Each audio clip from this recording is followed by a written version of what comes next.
If you have over 500 grand in assets, you're going to want to hear this. I did a video recently about how domestic trusts are routinely penetrated when people are sued.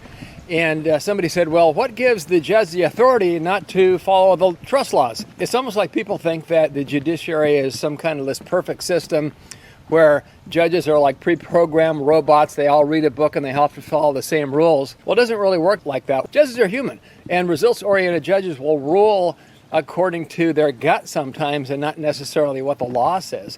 So that really emphasizes the need for asset protection from lawsuits, because judges don't always follow the law. Sometimes they just follow a whim. I mean, if they don't like you in the courtroom for some reason because your opponent made you look like a monster, which they routinely do, then the judge could rule against you even if you think that you're right. So that really underlines the need for asset protection from lawsuits, because even if you think you're right, judges don't rule the way you think they should rule. I mean, think of how many 5-4 decisions there are in the U.S. Supreme Court, and those are supposed to be the top judges in the entire country, maybe even the world.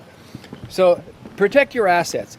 It doesn't matter if you think you're right or you think you're not. Maybe you're right. Maybe you're 100% right, but maybe the judge doesn't think so and could rule against you. In that case, you'll be very, very happy that you were protected.